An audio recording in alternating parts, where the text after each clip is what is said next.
அண்மை செய்தியை பார்த்துக் கொண்டிருக்கிறோம். திமுக முன்னாள் அமைச்சர் செந்தில் பாலாஜியின் காவல் 24வது முறையாக நீடித்து சென்னை மாவட்ட முதன்மை அமர்வு நீதிமன்றம் உத்தரவிட்டுள்ளது. கூடுதல் விவரங்களை தலைமை செய்தியாளர் ஜெயக்குமாரிடம் கேட்கலாம்.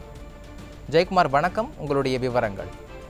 கண்டிப்பாக மார்ஷல், திமுகவினுடைய முன்னாள் அமைச்சரான செந்தில் பாலாஜியினுடைய நீதிமன்ற காவல் மீண்டும் மார்ச் 11ஆம் தேதி வரை நீட்டித்து நீதிபதி அல்லி உத்தரவு பிறப்பித்திருக்கிறார். திமுகவினுடைய முன்னாள் அமைச்சராக இருந்த செந்தில் பாலாஜி கடந்த ஜூன் 14ஆம் தேதி கைது செய்யப்பட்டு கடந்த 9 மாதங்களாக புழல் சிறையில் அடைக்கப்பட்டிருப்பது குறிப்பிடத்தக்கது. இந்த நிலையில் அதாவது ஏற்கனவே 23வது முறை காவல் நீட்டிக்கப்பட்டு மார்ச் 6ஆம் தேதி வரை நீதிமன்ற காவலில் வைக்கும்படி நீதிபதி உத்தரவு பிறப்பித்தார்.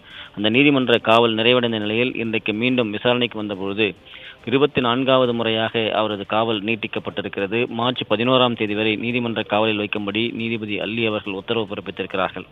பண பரிமாற்ற வழக்கில் கைது செய்யப்பட்ட செந்தில் பாலாஜி தொடர்ந்து ஜாமீன் கோரிய மனுக்கள் நிராகரிக்கப்பட்டிருக்கிறது. குறிப்பாக பல்வேறு முறைகேடுகள் தொடர்பாக அவர் போக்குவரத்துறை அமைச்சராக இருந்தபொழுது வேலை வாங்கி தருவதாக ஏமாற்றியது, அதேபோன்று வருமான வரித்துறை மற்றும் அமலாக்கத்துறையினுடைய தொடர் சோதனைகள், அதேபோன்று இவரது சகோதரர் அசோக்குமார் உள்ளிட்டோர் வீடுகள் மற்றும் நிறுவனங்கள், கல்வி நிறுவனங்கள் என சோதனை நடத்தப்பட்டது.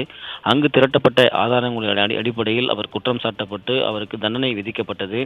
இந்த அடிப்படையில் கடந்த 9 மாதங்களாக புழல் சிறையில் இருந்து வரக்கூடிய செந்தில் பாலாஜியினுடைய அமைச்சர் பதவி பறிக்கப்பட்டது. தற்பொழுது இன்றைக்கு நீதிமன்றத்தில் மீண்டும் அவருடைய நீதிமன்ற காவலை நீட்டித்து உத்தரவு பிறப்பிக்கப்பட்டிருக்கிறது. மார்ச் 11ஆம் தேதி வரை அந்த நீதிமன்ற காவலில் இருக்கும்படி நீதிபதி அல்லி அவர்கள் உத்தரவு பிறப்பித்திருக்கிறார்கள்.